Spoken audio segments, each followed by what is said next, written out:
الصلاة تنهى عن الفحشاء والمنكر صدق اللہ العظیم۔ اللہ رب العزت نے اس پوری کائنات کو اور کائنات کی ہر چیز کو اپنی قدرت سے بنایا ہے۔ اس کے بعد اللہ نے انسانوں کے بھیجنے کے سلسلے کو شروع فرمایا۔ چنانچہ سب سے پہلے انسان اور سب سے پہلے نبی حضرت آدم علیہ السلام کو اللہ نے اس دنیا کے اندر بھیجا۔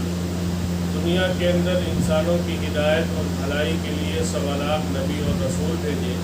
سب سے آخر میں اللہ نے اپنے آخری اور محبوب نبی سیدنا محمد رسول اللہ صلی اللہ علیہ وسلم کو مبعوث فرمایا اور آپ پر شریعت کی دین کی اللہ نے تکمیل فرما دی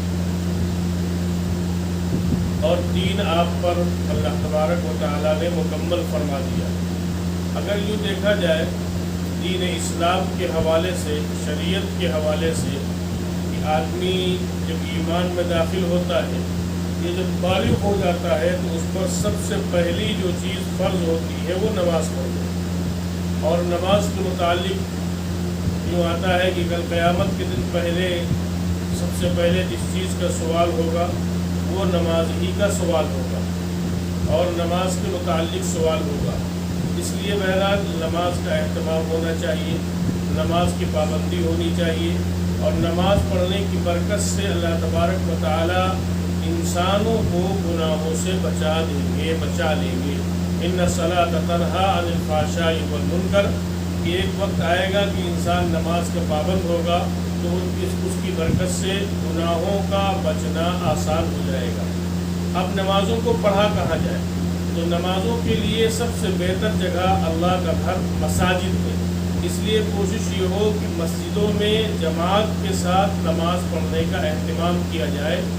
مسجد یوں کہا جائے کہ اللہ کی رحمت کے اترنے کی جگہ ہوتی ہے۔ جیسے قرآن کریم میں اللہ تبارک و تعالیٰ نے خانہ کعبہ کے متعلق فرمایا کہ خانہ کعبہ سے رحمت اور برکت اور ہدایت خانہ کعبہ پر اترتی ہے، اور پھر وہاں سے پوری دنیا کے اندر رحمت، برکت اور ہدایت تقسیم ہوتی ہے۔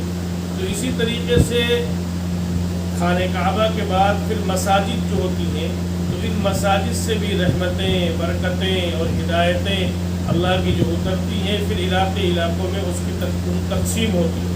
تو مسجد یہ اللہ کی ایک بہت بڑی نعمت ہے۔ جس علاقے میں مسجد ہوتی ہے اس علاقے میں لیے گویا اللہ کے لیے ایک بڑی نعمت ہے۔ اس لیے مسجد کو آباد کرنے کی فکر کی جائے، مسجدوں میں نماز کا اہتمام کیا جائے، جماعت سے نماز پڑھنے کا اہتمام کیا جائے۔ میں ایک مثال دوں، مثال کے طور پر کسی علاقے میں لائٹ نہ ہو، وہاں لائٹ آئی نہ ہو، اور اس کے بعد میں پھر وہاں لائٹ لگ جائے، کھمبے لگ جائیں، تار کھینچ دیے جائیں اور وہاں ٹرانسفارمر رکھ دیا جائے۔ اب جب ٹرانسفارمر آئے گا تو پورا محلہ خوش ہوتا ہے، چلو ٹرانسفارمر آ گیا، اب لائٹ جلے گی، لائٹ ملے گی۔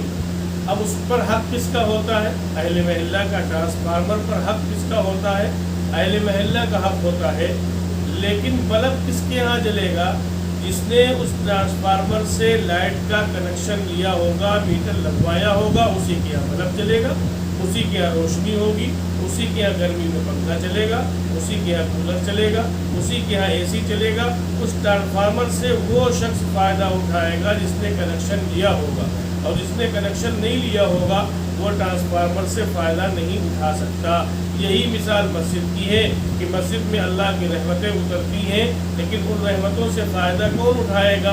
جو مسجد جاتا ہوگا، جس کا تعلق مسجد سے مضبوط ہوگا، جس کا رشتہ مسجد سے ہوگا، جو مسجدوں میں نمازوں کے لیے جاتا ہوگا، تو اللہ کی رحمتیں مسجد میں اتریں گی، پھر ان رحمتوں کا وہ مستحق ہوگا اور وہ رحمتیں اس کو ملیں گی۔ ایک بات تو یہ ہو گئی کہ نمازوں کا اہتمام۔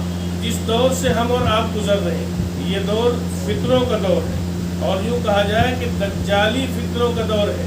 دجال نہیں آیا لیکن دجالی فتنوں کے دور میں ہم چل رہے ہیں. ایسے وقت میں اپنے ایمان کو بچانا بہت ضروری ہے کہ ہم سمجھ بھی نہیں پائیں گے اور ہمارا ایمان ہم سے سلب ہو چکا ہوگا.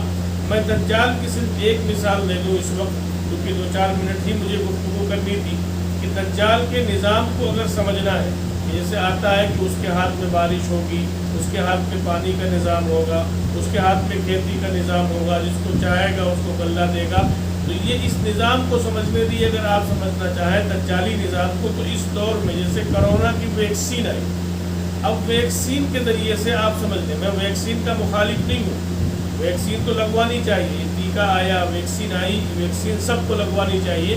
لیکن ویکسین کے ذریعے سے میں ایک چیز یہ سمجھانا چاہتا ہوں کہ اگر آپ نے ویکسین نہیں لگوایا تو آنے والے وقت میں آپ فلائٹ پہ سفر نہیں کر پائیں گے، پلین پہ سفر نہیں کر پائیں گے. آنے والے وقت میں آپ ٹرین پہ سفر نہیں کر پائیں گے. آنے والے وقتوں میں آپ جو ماحول بنایا جا رہا ہے، ایک صوبوں سے دوسرے صوبوں میں نہیں جا پائیں گے. آنے والے وقت میں ایک ملک سے دوسرے ملک میں نہیں جا پائیں گے. اور یہ سب چھوڑیے، آنے والے وقت میں اگر آپ حج کرنا چاہیں اور عمرہ کرنا چاہیں تو بغیر ویکسین لگائے ہوئے آج حج اور عمرہ نہیں کر سکتے.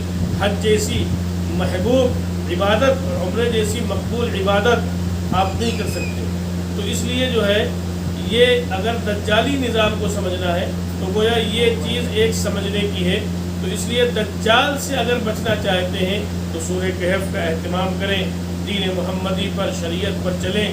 اللہ تعالی ہمیں اور آپ کو دجالی فتنوں سے محفوظ رکھے. اللہ عمل کی توفیق عطا فرمائے. وآخر دعوانا الحمد للہ رب العالمین.